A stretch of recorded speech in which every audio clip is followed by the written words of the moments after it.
একটা বিষয় ভাবতেই পারি না, বাংলাদেশের ক্রিকেট আইসিসি টিমের যে কার্যনির্বাহ চলতেছে,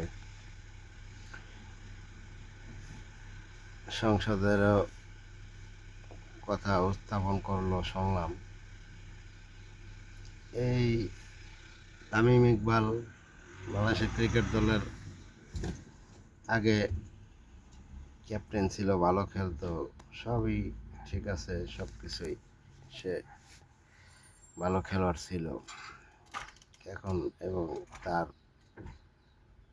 আকরাম খান, তার কাকা, অনেকেই এরকম আত্মীয় স্বজনের মাধ্যমে অনেকে আসতে পারে, আবার যোগ্যতাও থাকতে হয়। এটা ঠিক আছে, যোগ্যতা আছে তার কিছু। এখন এত মানুষ থাকতে কেন তামিম ইকবালই বর্তমানে সংসদে তার নামটা উঠায় দিল? এটা বোর্ড মিটিং করব, বোর্ড মিটিং কইরা যে ভালো ভালো করতে পারে পরিচালনা বা ভালো, তার এই অগ্রাধিকার দেওয়া উচিত আমার মনে হয়। এখন বাংলাদেশের এই এই মানে মানে আত্মীয় স্বজন বা নিজস্ব লোকজনই ঢুকাইব বা এরকম এরকম না, ট্যালেন্ট, আমি মনে করি ট্যালেন্ট যার ভালো, যে ভালো দক্ষতা দেখাইতে পারবে তাকেই প্রয়োজনে আনা উচিত। বোর্ডের মাধ্যমে জনগণ প্লাস ক্রিকেট বোর্ডের যারা সংশ্লিষ্ট আছে তারা সকলের বোর্ডের মাধ্যমে এটা নির্ধারিত হওয়া উচিত।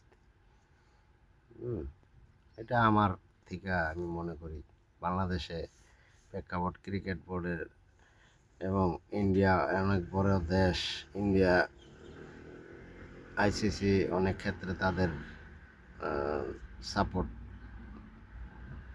মানে নেয় করে, কিন্তু ইন্ডিয়ার দিয়ে অনেক ইনকাম হয় আইসিসির, এটা এই জিনিসটা তারা তাদের কিছুতে সাপোর্ট পায়।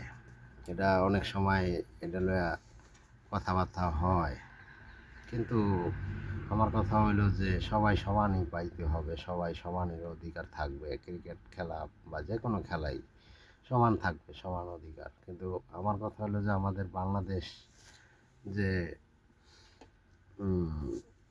ক্রিকেট বোর্ড আদৌ কত অগ্রগতি বা কী আসে বিষয়, এটা সমস্ত যত ক্লাব আছে এগুলোর থেকে বাছাই করে আইন না, আমাদের ক্রিকেট বোর্ডের যা আছে সবাই এটা বোর্ড মিটিংয়ের মাধ্যমে সমস্ত কিছু সমন্বয়ে সুন্দরভাবে যার ভালো এই জিনিসটা পরিচালনার ভিতরে অগ্রাধিকার বেশি তাকেই আমার মতে বোর্ড নির্ধারণ করা উচিত।